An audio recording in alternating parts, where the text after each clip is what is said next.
The most iconic shots in NBA history. Kawhi sends the Raptors to the Eastern Conference Finals, and now he's at the podium. Right.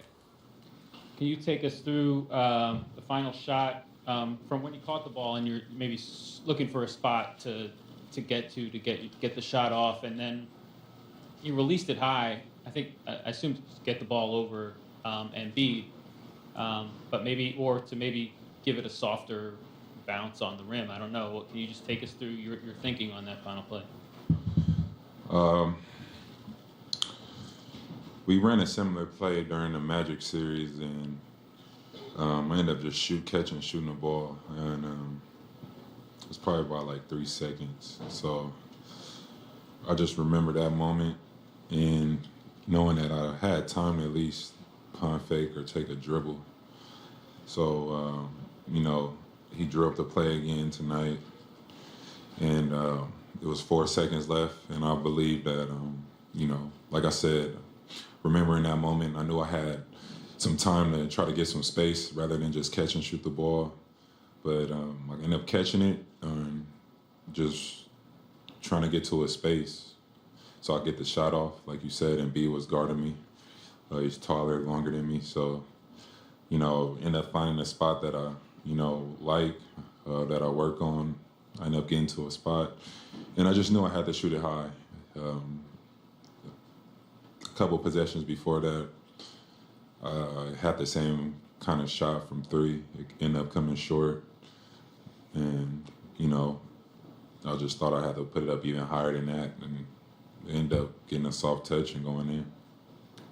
Down front and to your left. Kawhi, Mike Bond from USA Today.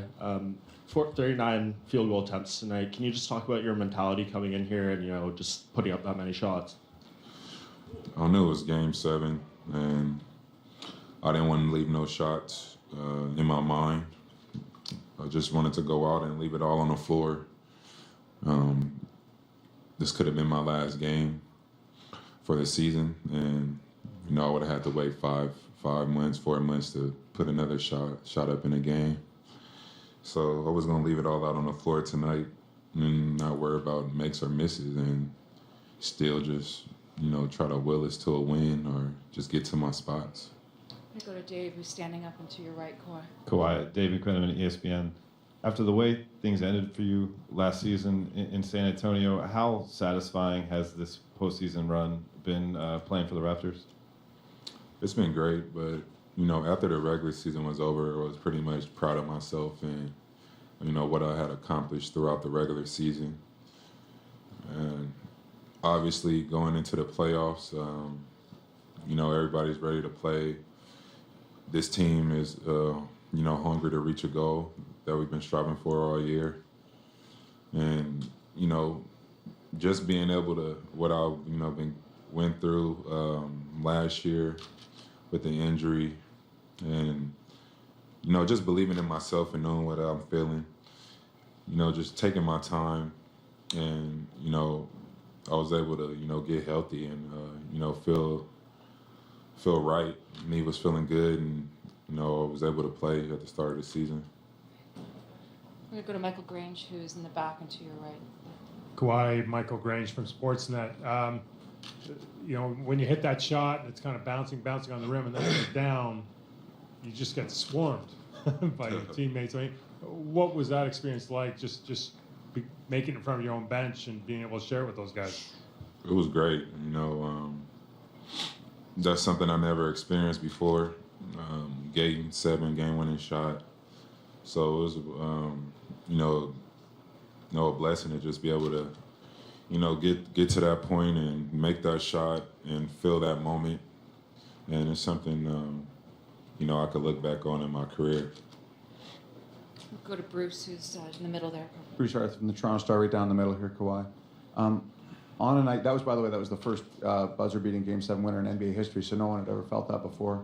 All night, this was a game where a lot of people struggled with shots. You had shots that you've been very comfortable taking all season that just didn't go. What was it about this game that made it difficult from beginning pretty much to the end? Sixers was a great team, very talented. it's Game 7. You know, you're playing against a team like that, team like us. No one wants to lose, and you know everything's on the line, and you don't want to make no defensive mistakes to give the opponent an opportunity to score an easy look. And I just feel like both teams played that way on both ends of the floor. And unfortunately, we ended up winning this game shooting 38%. And, you know, it was a grind. You know, like you said, guys that make good shots, wide open shots early. And we just kept fighting, kept swinging, kept shooting. And eventually in the fourth quarter, we knocked them down. They were big. We'll go to Greg, who's standing up at the back. Kawhi, I don't think many people around here have seen that kind of emotion out of you at any time throughout this season. I'm sure you've had moments like that, but can you just, for you, just talk about what that release was like? What it felt like and what you're feeling right now. You know, pretty much, I'm a guy that acts like I've been there before. So probably the last time you probably see me scream is like when we won.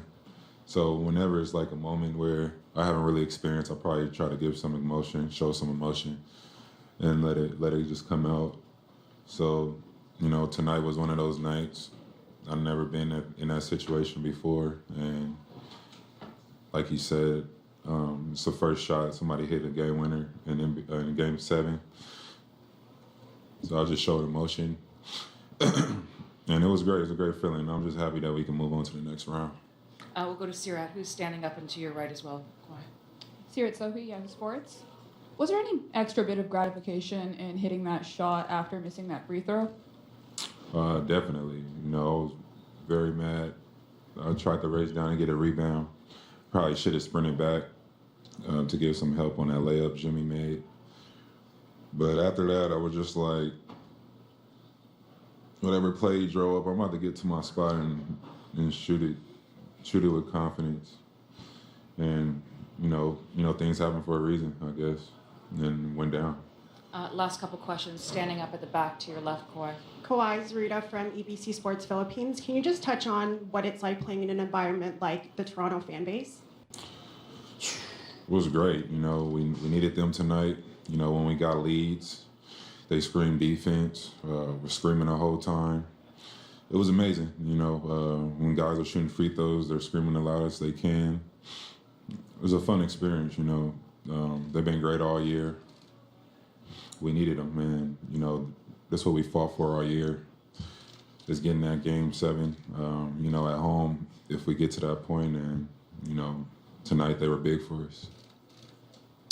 Thanks very much, everyone. Just a spectacular game by Kawhi, 41, including the game winner. We'll talk more about his game and break it down. But now back out to the podium. Here's Joel Embiid and Jimmy Butler.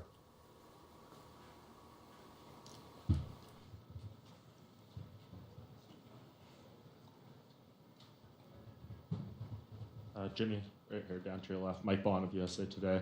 Can both of you guys just describe that final sequence and what it's like kind of standing there looking up at the ball bouncing off the rim and then seeing it go down? He hit a tough one. You tip your hat to that, man. He's an incredible player. We know it. Y'all know it.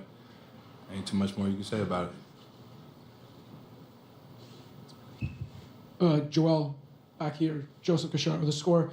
I know you were emotional after the game, and it looked like Mark had some words of encouragement for you.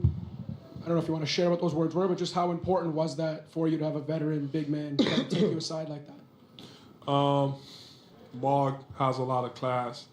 Obviously, I have a lot of respect for him, and I won't share anything, but he was just talking to me, making sure to let me know that I'll be right there at this.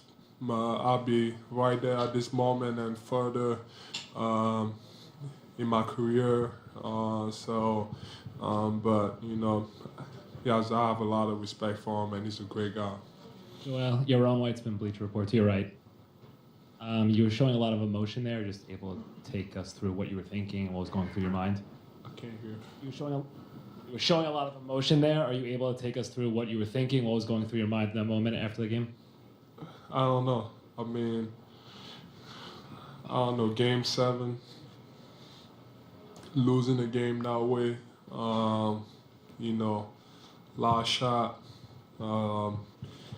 after a hard-fought game, I feel like we had a chance. You know, a lot of things go through your mind, and it sucks. I don't know. I can't explain it. It just sucks. Joel, I'm just back here. Can you tell me, are there any lessons that you can take away from this series? Is there anything that you